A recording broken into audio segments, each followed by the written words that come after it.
Fala aí, eu sou o Marcelo do Responde Aí. Vamos bater um papo sobre ligações iônicas, beleza? Vamos lá.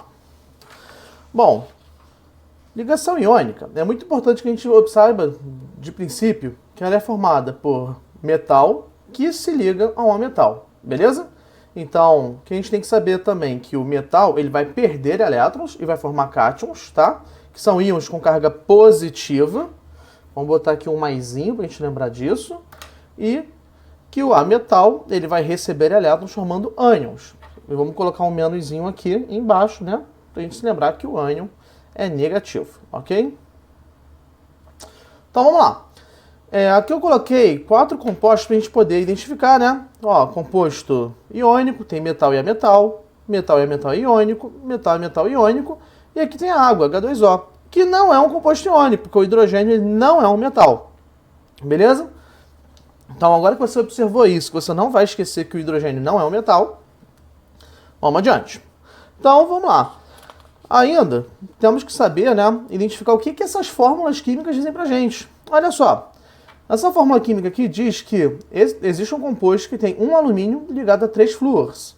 Existe outro que tem 2 sódios ligados a um enxofre. Existe um ainda com um cálcio ligado a 2 bromos. Mas como é que eu posso saber a fórmula dos compostos? Imagina que eu pego um composto que seja, sei lá, Ca e Cl. Como é que eu pego esses dois elementos e eu vou dizer a fórmula do composto formado por eles? Para eu conseguir isso, eu tenho que estudar a regra do octeto. Beleza? Então, vamos conhecer a bendita regra do octeto para a gente poder ficar independente aí e conseguir fazer mais coisas. Legal? Então, a regra do octeto, ela começou estudando os gases nobres e a gente observava que os gases nobres eles eram estáveis, ou seja, eles não fazem ligações químicas. Beleza? Então, a gente imagina que os elementos eles se inspiram nos gases nobres, né? Eles tentam fazer algo semelhante a eles. E os metais, por exemplo, o que eles vão fazer? Eles vão fazer ligações químicas, né? Transferindo seus elétrons, doando seus elétrons para outros átomos, de forma com que eles vão perder os elétrons da sua camada mais externa. Ok?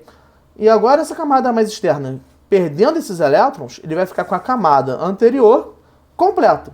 E essa camada anterior completa vai ter uma configuração semelhante à de um gás nobre. Beleza?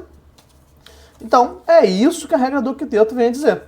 Que os elementos eles vão tentar, né, atingir uma configuração eletrônica similar à de um gás nobre, com 8 elétrons na camada de valência, e por isso ela tem esse nome, regra do octeto.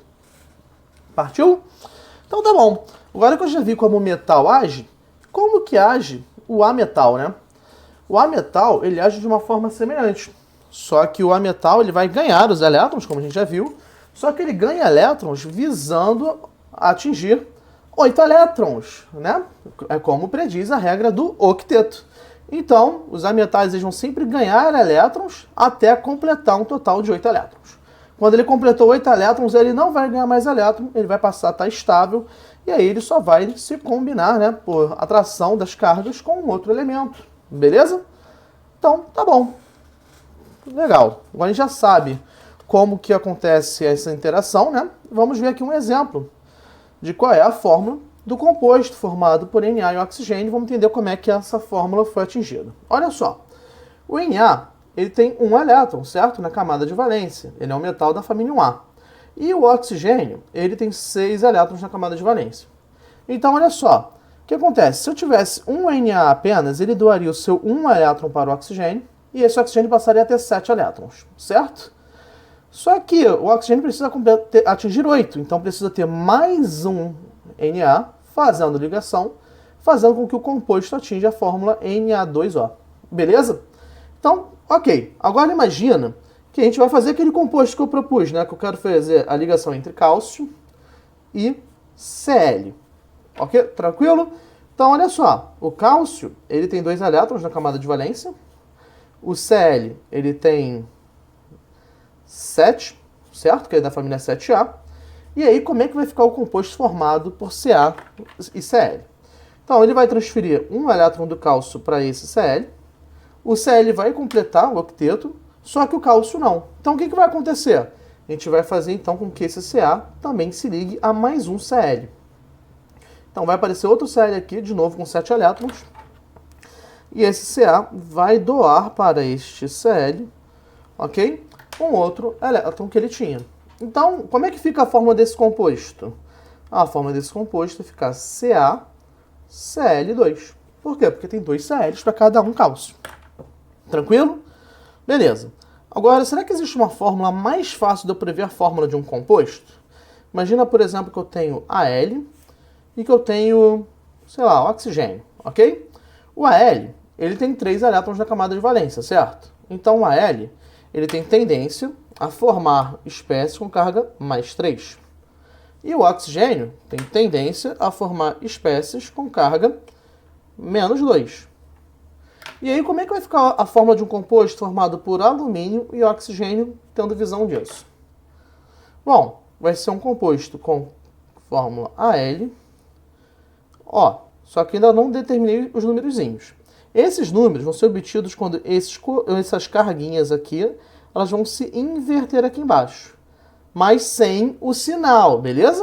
Então, como é que vai ficar isso? Vou ficar com Al2, O3, beleza? Então, se eu pegar alumínio e oxigênio e fazer um composto com eles, eu vou ter Al2O3, belezinha? Então, vamos adiante. Então, a regra do octeto que a gente estudou até agora, ela tem exceção? Tem. Mas algumas exceções são bem até previstas. Por exemplo, a regra do dueto. Tem elementos que eles vão se estabilizar com apenas 2 elétrons na camada de valência.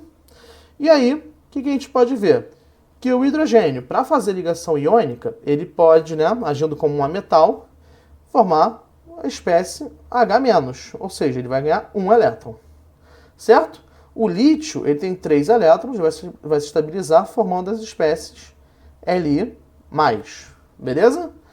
E o berílio, ele vai formar espécies berílio mais 2, ok?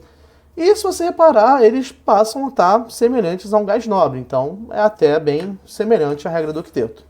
Você deve ter achado estranho, que eu falei aqui de hidrogênio menos. Isso não é algo muito comum, mas para o hidrogênio fazer ligação iônica, isso tem que acontecer, beleza? Então vamos lá. Então, seguindo adiante, outra coisa que é interessante de lembrar, que é um pouco de exceção à regra do octeto, são os metais ali do meio da tabela, que eles estão ali naquela terra sem lei, tá? E aí, bom, a gente não trabalha muito com eles, porque eles não seguem uma regra fácil, eles são bastante exceção à regra do octeto, porque eles possuem formas de combinação múltiplas. Então, por exemplo, aqui estão só alguns mais frequentes que a gente vai ver mais em exercícios. Ferro, cobalto e níquel pode ficar com carga mais 2 ou mais 3. Ele pode doar 2 ou 3 elétrons. Chumbo, platina e estanho pode ficar mais 2 ou mais 4, ou seja, ele pode perder 2 ou 4 elétrons. Mercúrio e cobre pode perder 1 ou 2, certo? A prata sempre perde 1 quando faz ligações iônicas. O zinco e o cádmio também sempre perdem 2. Tá? Então aqui a gente tem NOx variáveis e a gente tem aqui um NOxzinho que a gente pode chamar de fixo, apesar de ser de uma região que a gente imagina como exceção à regra do octeto. Ok? Então, beleza. Então, para a gente terminar um pouco, vamos avançar mais um pouquinho, quase acabando, a gente tem que ver um pouquinho das propriedades dos compostos iônicos, tá? Então, vamos lá. Condução de corrente elétrica. A gente não usa esse composto para conduzir corrente elétrica. Eles têm um ponto de fusão que é bastante alto, bem elevado. É difícil você derreter um composto iônico. E a gente pode dizer que eles são solúveis em água, ok?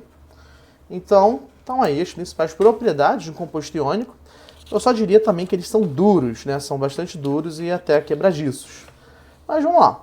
Por último, para a gente encerrar, falar da energia do retículo cristalino, certo? Que é calculado por essa fórmula, que parece muito estranha, mas é uma fórmula bem de boa, porque quase tudo nela a gente vai ter.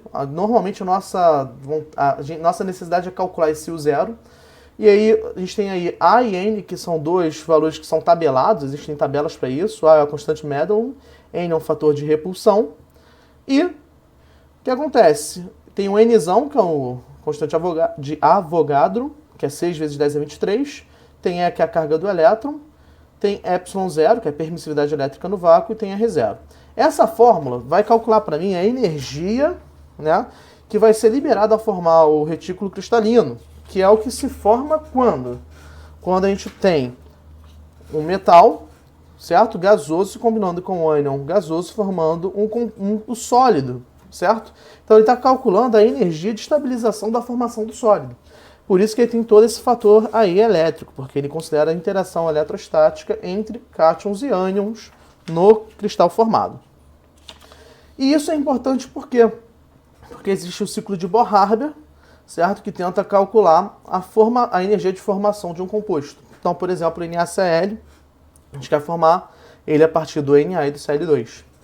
E para isso a gente pode pensar em diversas etapas, porque digamos que a gente não tenha como calcular essa energia aqui.